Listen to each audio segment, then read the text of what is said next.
प्रचोदयात्। हरि ओम तत्सत्। हरि ओम तत्सत्। हरि ओम तत्सत्।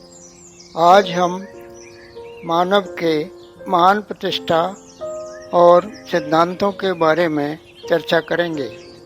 मनुष्य एक सामाजिक प्राणी है। उसके मन में बार बार ये विचार आते हैं कि मेरी समाज में जगह कैसे बने और मेरी प्रतिष्ठा कैसे बढ़े।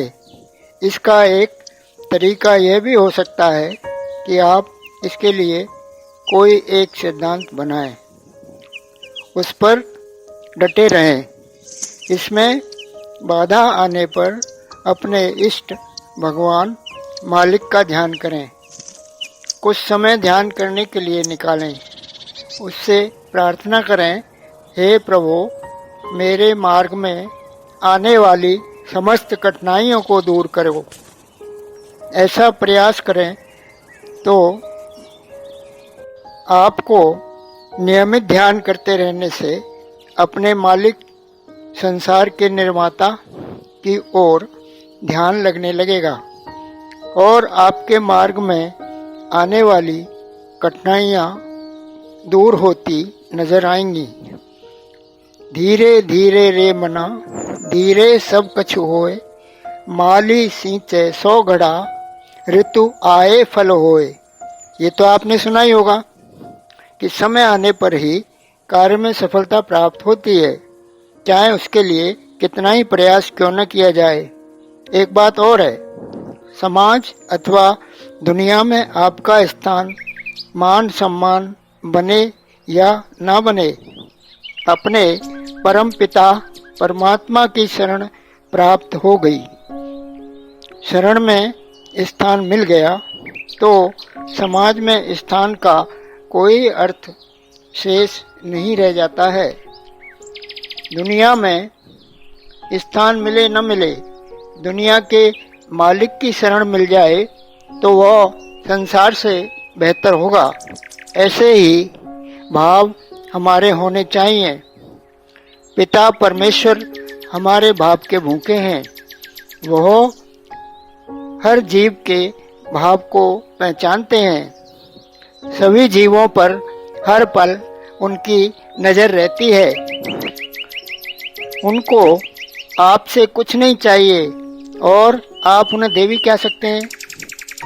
आपके पास है ही क्या। आप तो खाली हाथ संसार में आए हैं और जो भी आपके पास है वो सब उन्हीं का तो है, उन्हीं का दिया हुआ है।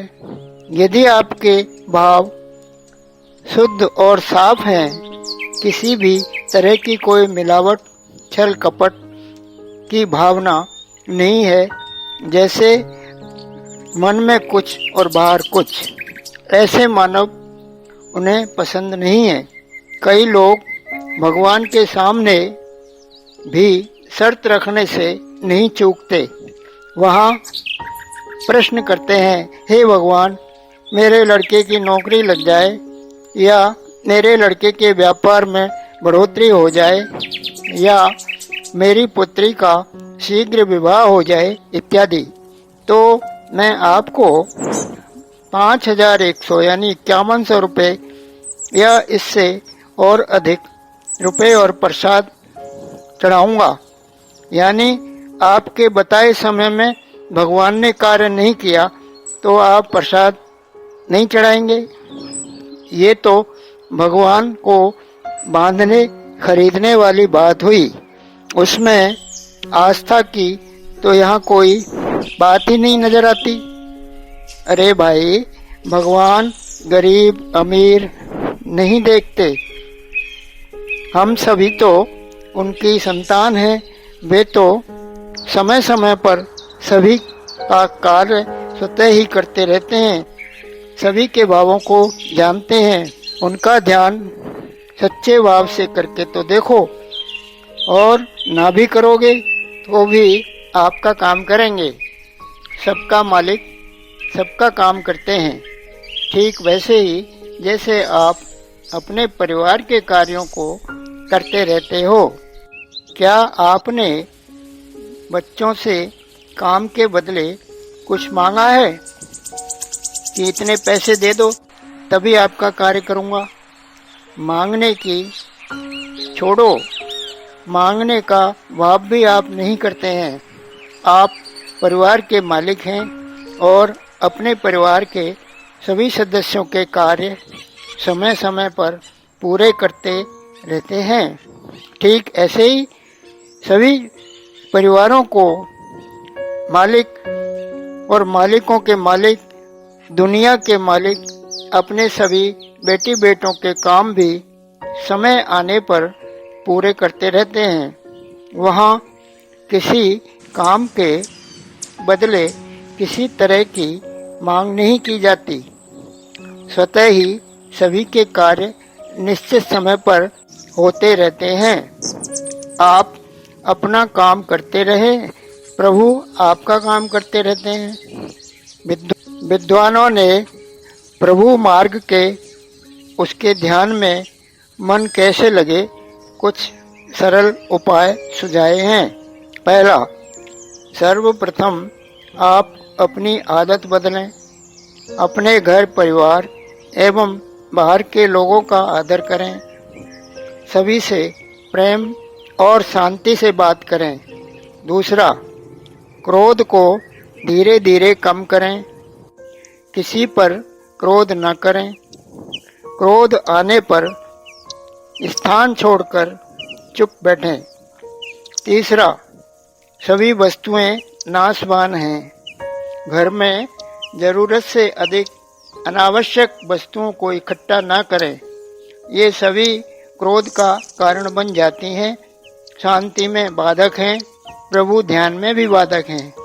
चौथा, कम से कम बोलने का अभ्यास करें।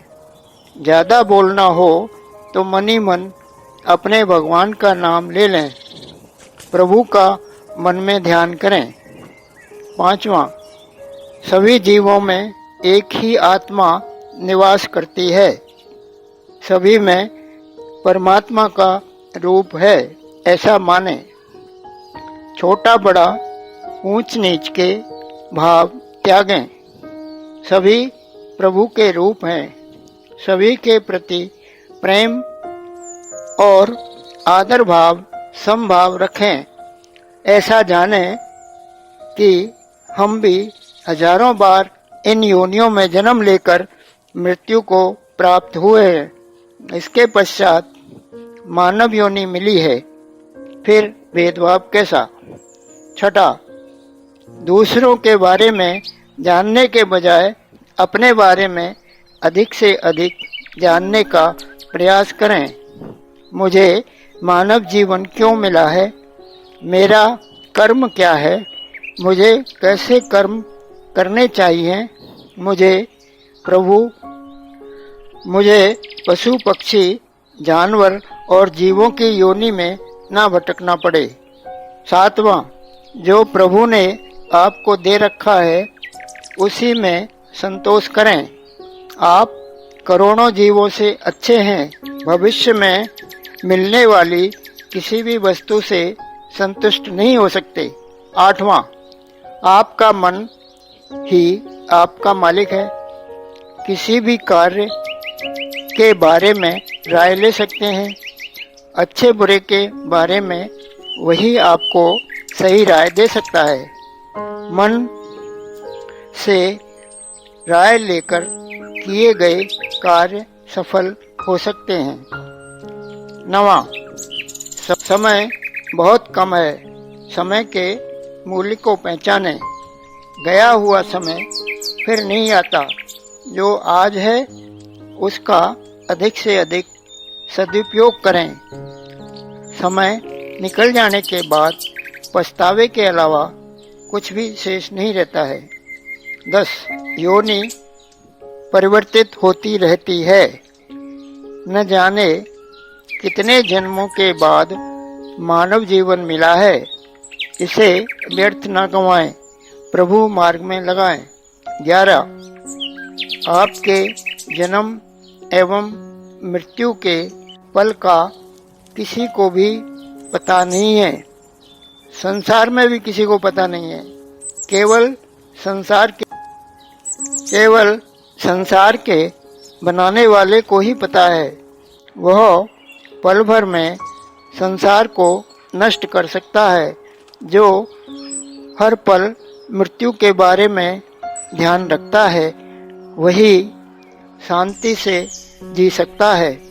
जीवन का अर्थ मृत्यु है, वह किसी भी पल आ सकती है। 12. 3 चीज़ों का हमेशा ध्यान रखें।